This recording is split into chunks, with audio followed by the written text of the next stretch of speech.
Tahun 2024 adalah tahun untuk bangkit. Jadi teranglah. The year to arise and shine. Bangkitlah, terangmu sudah datang. Bangkitlah, terangmu sudah datang. Kemuliaan Tuhan telah terbit. Kemuliaan Tuhan telah datang. Kemuliaan Tuhan telah terbit atasku. Atasku. Atasmu. Atasmu. Atasku.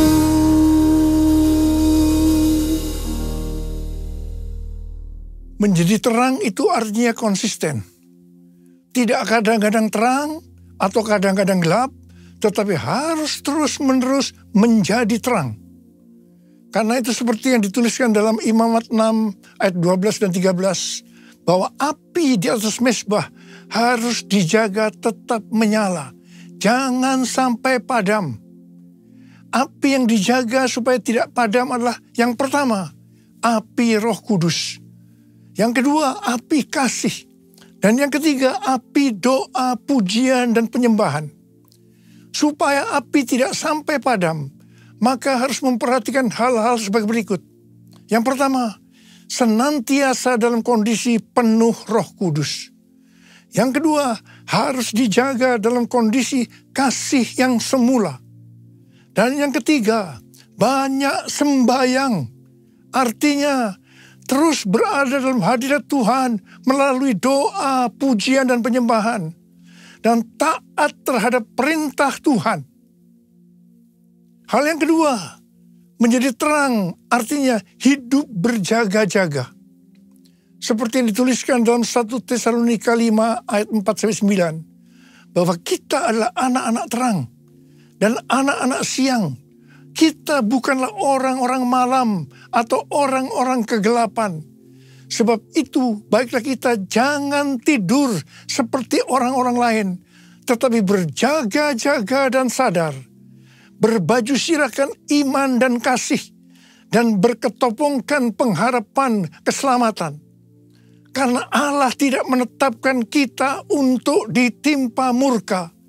Tetapi untuk beroleh keselamatan melalui Tuhan kita, Yesus Kristus. Haleluya. Yang ketiga, menjadi terang artinya menjadi murid Tuhan Yesus. Judul perikop Matius 7, 12 sampai dengan 14 adalah jalan yang benar. Tuhan Yesus memberitahu kepada kita bagaimana masuk jalan yang benar. Matius 7 ayat 13 dan 14 berkata, masuklah melalui pintu yang sempit. Karena lebarlah pintu dan luaslah jalan yang menuju kepada kebinasaan. Dan banyak orang yang masuk melaluinya. Betapa sempitnya pintu dan sesaknya jalan yang menuju kepada kehidupan. Hanya sedikit orang yang mendapatinya. Hal yang sama juga ditulis dalam Lukas 13 ayat 23 dan 24. Seseorang berkata kepadanya, Tuhan, sedikit sajakah orang yang diselamatkan? Jawab Yesus kepada orang-orang di situ, berjuanglah untuk masuk melalui pintu yang sempit itu. Sebab aku berkata kepadamu, banyak orang akan berusaha untuk masuk, tetapi tidak akan dapat. Berbeda dengan pendapat beberapa pengkhotbah yang berkata bahwa diselamatkan merupakan hal yang paling mudah di dunia ini. Justru Tuhan Yesus mengajarkan bahwa kita tidak dapat mengharapkan mayoritas orang mengikutinya pada jalan yang menuju hidup, yaitu jalan yang benar tadi. Tuhan Yesus berkata, hanya sedikit orang yang diselamatkan. Hanya sedikit orang yang diselamatkan.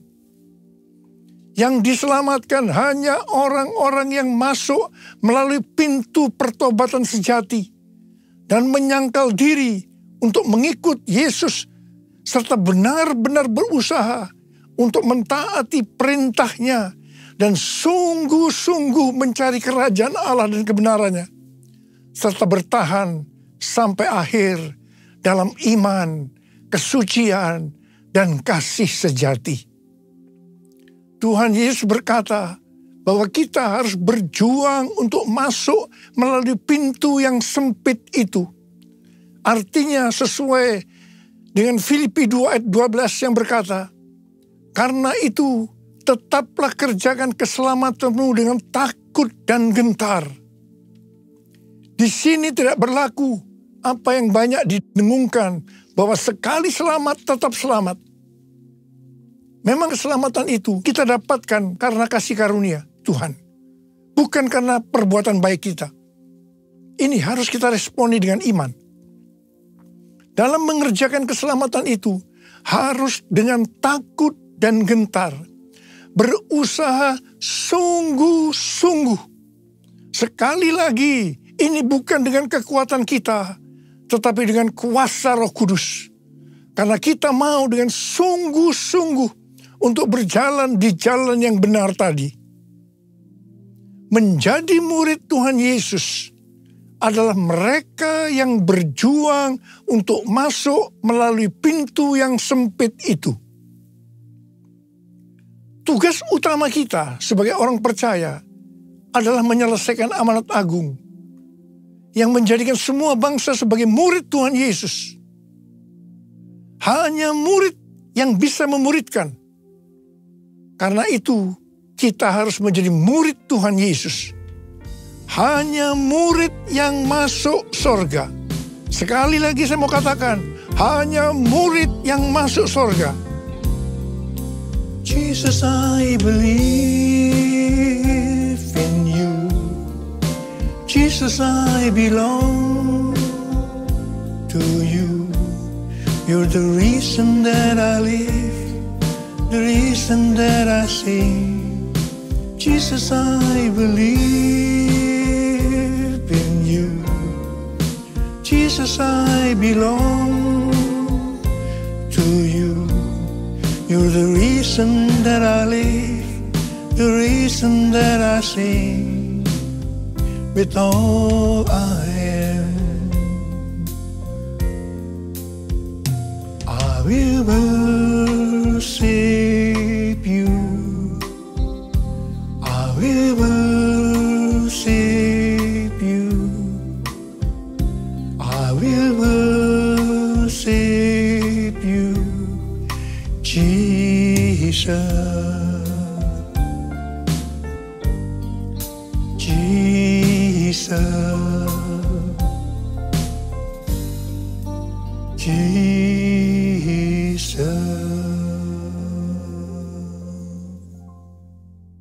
Menurut penelitian dari Barna Group pada tahun 2020 tentang anak-anak muda Kristen yang berusia 18 sampai dengan 35 tahun di Indonesia dan dunia, maka didapatkan data sebagai berikut. Yang pertama, bukan Kristen lagi. Di Indonesia 2%, dunia 21%. Yang kedua, Kristen tapi tidak ke gereja. Di Indonesia 15%, di dunia 37%. Yang ketiga, Kristen ke gereja minimal 1 kali setiap bulan, tetapi bukan murid. Di Indonesia 64%, dunia 30%. Yang keempat, Kristen, murid yang tangguh, yang memenuhi 4 kriteria sebagai berikut. Yang pertama, rutin ke gereja dan memiliki komunitas di luar ibadah. Yang kedua, percaya teguh pada otoritas Alkitab. Yang ketiga, komitmen kepada Yesus secara pribadi, mengakui kematian dan kebangkitannya. Dan yang keempat, rindu imannya berdampak pada perkataan dan perbuatan. Itu di Indonesia 20%. Dan di dunia hanya 13%. Kalau melihat data-data ini, maka sebenarnya ini menjelaskan perumpamaan Tuhan Yesus tentang seorang penabur. Jadi waktu penabur itu menabur benih yang berbicara tentang firman Tuhan, maka ada 4 hal yang terjadi. Yang pertama, benih jatuh di pinggir jalan, lalu datanglah burung dan memakannya sampai habis. Ini berbicara tentang seseorang yang mendengar firman Tuhan, tetapi tidak mengerti. Maka datanglah iblis dan merampas yang ditebarkan dalam hati orang itu. Jadi, yang tadinya orang Kristen, lalu bukan orang Kristen lagi. Dia sudah tidak ke gereja lagi. Yang kedua, benih yang jatuh di tanah yang berbatu-batu, yang tidak banyak tanahnya. Benih itu tumbuh tetapi tidak berakar. Waktu matahari bersinar, maka tanaman itu layu dan menjadi kering. Ini berbicara tentang orang yang mendengar firman dan menerimanya dengan gembira, namun tidak berakar dan tahan sebentar saja. Apabila datang penindasan atau penganiayaan karena firman itu, orang itu pun segera murtad. Ini yang disebutkan Kristen, tapi tidak ke gereja lagi. Hati-hati, orang seperti ini bisa murtad. Yang ketiga, benih jatuh di tengah semak duri. Lalu makin besarlah semak itu dan menghimpitnya sampai mati. Ini berbicara tentang orang yang mendengar firman, lalu kekhawatiran dunia, tipu daya kekayaan, dan kenikmatan hidup menghimpit firman itu sehingga tidak berbuah. Orang seperti ini ada di gereja, tetapi bukan seorang murid. Benih yang jatuh di tanah yang subur, ini yang keempat. Artinya, orang yang mendengar firman dan mengerti, karena itu ia berbuah. Ada yang 100 kali lipat, 60 kali lipat, 30 kali lipat. Dan mereka ini ada di gereja dan menjadi murid yang tangguh. Jadi, dari orang-orang yang pernah mendengar firman Tuhan dan masih ada di gereja, itu untuk data di Indonesia 64%. Bukan murid. Dan 20%-nya murid. Sedangkan data untuk dunia, 30%-nya bukan murid. Dan hanya 13%-nya murid. Data ini bukan hanya penting untuk diperhatikan, tetapi juga sesuatu yang genting. Di sini Tuhan Yesus mengingatkan yang menyebabkan seseorang tidak menjadi murid karena tidak berbuah. Mengapa? Yang pertama, karena kekhawatiran dunia. Yang kedua, tipu daya kekayaan. Yang ketiga, kenikmatan hidup. Semua ini adalah tipu daya si iblis. Sekali lagi saya mau katakan bahwa kita harus menjadi murid. Sebab hanya murid yang masuk surga. Saya mau katakan tidak mudah untuk menjadi murid Tuhan Yesus. Sekali lagi saya mau katakan tidak mudah untuk menjadi murid Tuhan Yesus. Kita akan melihat apa syarat menjadi murid Tuhan Yesus menurut Tuhan Yesus. Yang pertama, Lukas 14 ayat 26 berkata, "Jikalau seseorang datang kepadaku dan ia tidak membenci ayahnya, ibunya, istrinya, anak-anaknya, saudara-saudaranya, laki-laki atau perempuan, bahkan nyawanya sendiri, ia tidak dapat menjadi muridku." Menurut Alkitab penuntun hidup berkelimpahan, membenci di sini berarti kurang mengasihi. Jadi kita harus kurang mengasihi siapa saja termasuk nyawa kita dibandingkan kita mengasihi Tuhan Yesus. Jadi nomor 1, kita harus mengasihi Tuhan Yesus. Yang lain-lainnya nomor 2 dan seterusnya. Tidak mudah. Ada harga yang mahal yang harus kita bayar. Yang kedua, Lukas 14 ayat 27. Tuhan Yesus berkata, siapa saja yang tidak memikul salibnya dan mengikut aku, ia tidak dapat menjadi muridku. Memikul salibnya setiap hari berarti kita mengikuti Tuhan Yesus dengan pengorbanan. Pilihan antara menyangkal diri atau hidup menurut keinginan kita yang mementingkan diri sendiri harus dibuat setiap hari. Pilihan itu yang akan menentukan nasib akhir kita. Kita harus jadi tenang dengan memikul salib.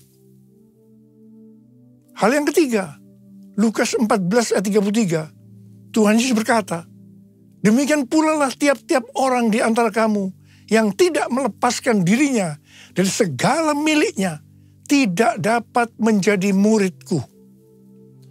Harga untuk menjadi murid sejati adalah mengorbankan semua hubungan dan harta milik, yaitu segala sesuatu yang kita miliki.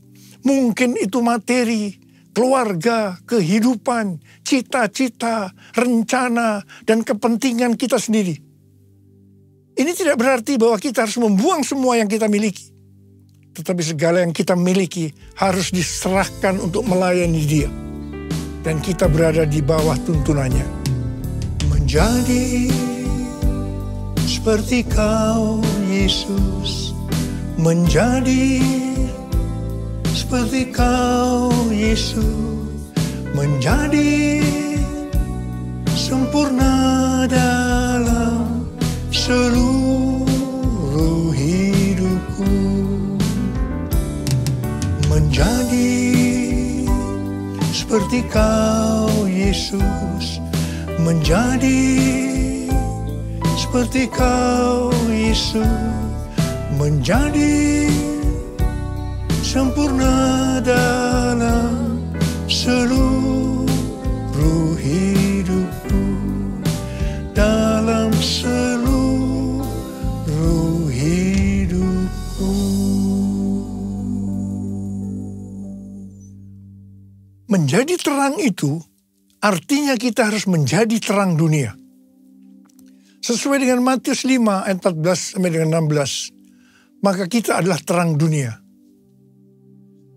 Hendaknya terang kita bercahaya di depan semua orang. Supaya mereka melihat perbuatan kita yang baik. Dan memuliakan Bapa kita yang di sorga. Kalau mau menjadi terang, maka kita harus hidup berintegritas. Apa yang kita perkatakan, itu juga yang kita lakukan. Bukan rahasia lagi bahwa cukup banyak pendeta yang takut untuk memberikan pelajaran tentang kebenaran memberi persembahan uang dalam kemurahan hati. Saya tidak tahu alasannya mengapa takut. Tetapi akibatnya, baik pendeta itu maupun jemaatnya gagal untuk menerima berkat yang terbaik yang Tuhan sediakan.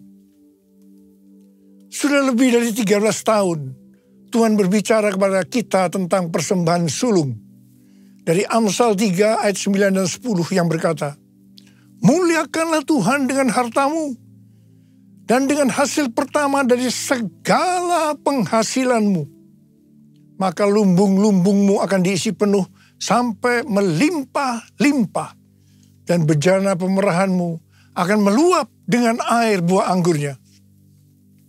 Sesuai dengan referensi dari catatan Amsal 3 ayat 9 dan 10 dari The Apologetic Study Bible, dan catatan Alkitab Penuntun Hidup Berkelimpahan dari Life Application Study Bible, yaitu versi Injili. Maka yang dimaksudkan dengan persembahan sulung adalah hasil pertama yang merupakan hasil terbaik secara kualitas maupun kuantitas. Hasil pertama dari penghasilan atau gaji kita, bukan sisa-sisa.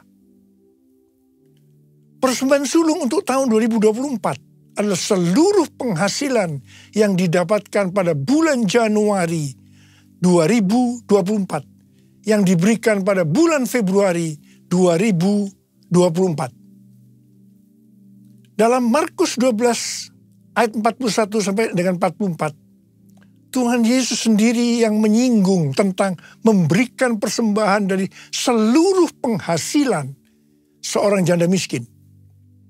Pada suatu kali Yesus duduk menghadapi peti persembahan dan memperhatikan bagaimana orang memasukkan uang ke dalam peti itu. Banyak orang kaya memasukkan dalam jumlah yang besar. Lalu datanglah seorang janda yang miskin dan ia memasukkan 2 uang tembaga, yaitu uang receh terkecil. Yesus memanggil murid-muridnya dan berkata kepada mereka, "Sesungguhnya aku berkata kepadamu, janda miskin ini memberi lebih banyak daripada semua orang yang memasukkan uang ke dalam peti persembahan. Sebab mereka semua memberi dari kelimpahannya. Tetapi janda ini memberi dari kekurangannya, semua yang dimilikinya, yaitu seluruh nafkahnya." Di sini Tuhan Yesus tidak melihat besarnya jumlah persembahan, tetapi berapa persen dari penghasilannya yang dipersembahkan. Meskipun jumlah persembahan janda miskin ini relatif kecil dibandingkan orang kaya tadi, tetapi Tuhan Yesus berkata bahwa janda miskin ini memberikan lebih banyak dibandingkan semua orang kaya tadi. Mengapa? Karena persembahan yang diberikan janda miskin itu adalah seluruh nafkahnya, yaitu seluruh yang dia miliki. Persembahan sulung merupakan tolok ukur yang valid untuk menguji apakah kita memberi dalam kemurahan hati. Persembahan sulung diberikan dengan kerelaan hati dan ucapan syukur, bukan karena paksaan. Sekali lagi saya mau katakan, bukan karena paksaan. Amsal 11 ayat 24 dan 25 berkata, "Ada yang gemar memberi, tetapi bertambah kaya. Ada yang menghemat secara berlebihan, namun selalu berkekurangan. Siapa banyak memberi berkat, diberi kelimpahan. Siapa memberi minum, ia sendiri akan diberi minum."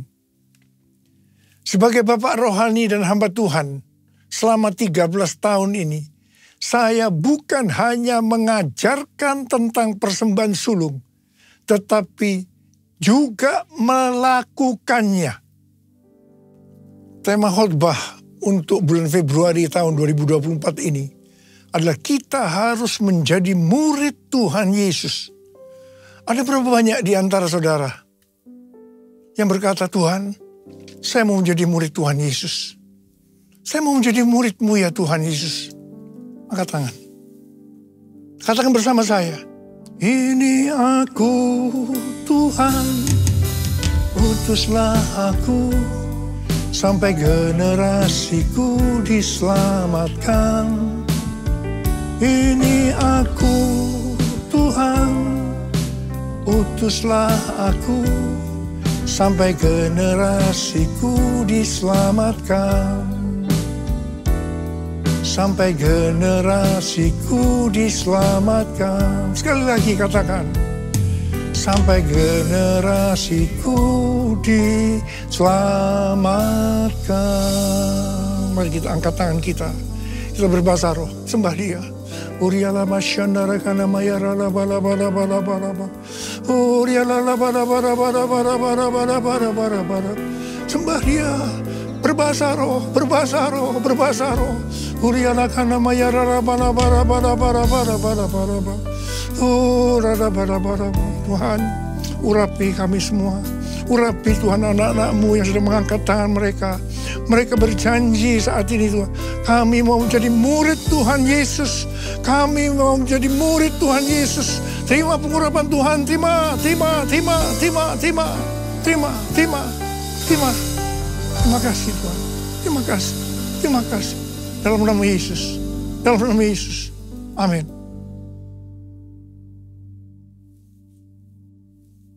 Kita akan masuk dalam perjamuan kudus. Kita akan mengingat ayat ini. Sebab setiap kali kamu makan roti ini dan minum cawan ini, kamu memberitakan kematian Tuhan sampai Ia datang. Perjamuan kudus adalah perjamuan Tuhan Yesus sendiri. Setiap kali kita masuk dalam perjamuan kudus, Tuhan selalu berkata kepada kita, biarlah ini menjadi peringatan akan aku. Karena itu mari arahkan hati kita kepada kebaikan Tuhan. Kita akan mengingat kebaikan Tuhan. Supaya kita lebih mengasihi Tuhan Yesus. Supaya kita lebih mengasihi satu dengan yang lain. Mari tundukkan kepala. Bapa, siapakah kami sebelum kami mengenal Engkau? Kami semua orang berdosa. Upah dosa adalah maut, mati.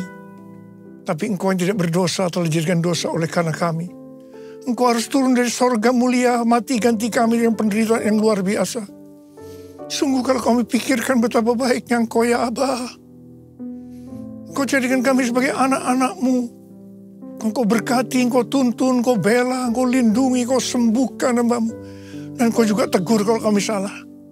Tuhan terima kasih, itu Engkau ya Aba. Itu Engkau ya Aba. Tuhan akan memberkati kita melalui perjamuan kudus. Tapi Tuhan mau kita makan dan minum dengan cara yang benar. Karena itu masing-masing berdoa. Introspeksi. Lihat keadaan dirimu masing-masing. Jangan menyimpan dosa. Kalau ada dosa langsung minta ampun sama Tuhan. Minta ampun. Supaya diberkati. Supaya diberkati. Ampuni saya Tuhan. Ampuni, ampuni, ampuni. Ampuni apa? Bapa, Kau melihat anak-anak-Mu sedang meminta ampun padamu. Maka layakkan kami untuk masuk dalam perjamuan kudus ini, Abah. Terima kasih. Kami akan masuk dalam perjamuan kudus dengan hati yang penuh ucapan syukur. Dalam nama Yesus kami berdoa. Amin. Mari. Angkat roti di tangan kanan kita tinggi-tinggi. Sebab apa yang telah kuteruskan kepadamu, telah aku terima dari Tuhan. Yaitu bahwa Tuhan Yesus pada malam waktu Ia diserahkan mengambil roti. Dan sesudah itu Ia mengucap syukur atasnya. Yang memecah-mecahkannya dan berkata, inilah tubuhku yang diserahkan bagi kamu. Perbuatlah ini menjadi peringatan akan aku. Saudara dikasih Tuhan, bukankah roti yang kita pecah-pecahkan ini adalah persekutuan kita dengan tubuh Kristus. Mari kita makan dalam nama Yesus.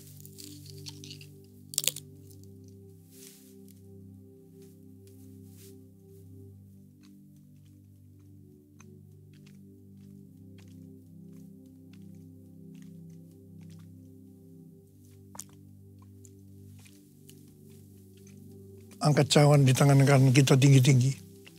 Demikian juga yang mengambil cawan sesudah makan lalu berkata, cawan ini adalah perjanjian baru yang dimeterkan oleh darahku. Perbuatlah ini setiap kali kamu meminumnya menjadi peringatan akan aku. Saudara kasih Tuhan, bukankah cawan pengucapan syukur, yang atasnya kita ucapkan syukur, adalah persekutuan kita dengan darah Yesus. Mari kita minum dalam nama Yesus.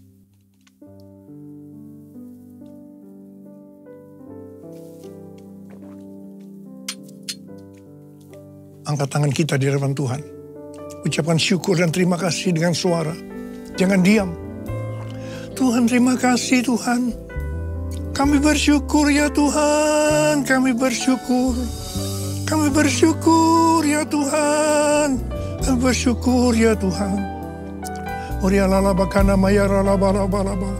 Kau melihat anak-anak-Mu Tuhan yang sedang mengangkat tangan mereka. Bapa jamah kami, jamah anak-anak-Mu. Jamah anak-anak-Mu ya Tuhan. Saat ini Kau sedang menyembuhkan yang sakit, sedang membebaskan yang terikat, sedang menghibur yang susah, sedang menguatkan yang lemah, sedang memberikan pengharapan-pengharapan yang baru bagi yang keadaan putus asa. Tuhan, terima kasih. Terima kasih Tuhan. Terima Tuhan, terima kesembuhan, terima kesembuhan, terima. Terima kasih Abah. Terima kasih. Terima kasih. Terima kasih Yesusku, terima kasih Yesusku. Puji syukur hanya bagi Tuhanku. Terima kasih Yesusku, terima kasih Yesusku. Puji syukur hanya bagi Tuhanku. Terima kasih Yesusku, terima kasih Yesusku.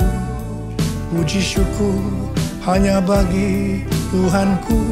Terima kasih Yesusku, terima kasih Yesusku. Puji syukur hanya bagi Tuhanku. Puji syukur hanya bagi Tuhanku. Puji syukur hanya bagi Tuhanku.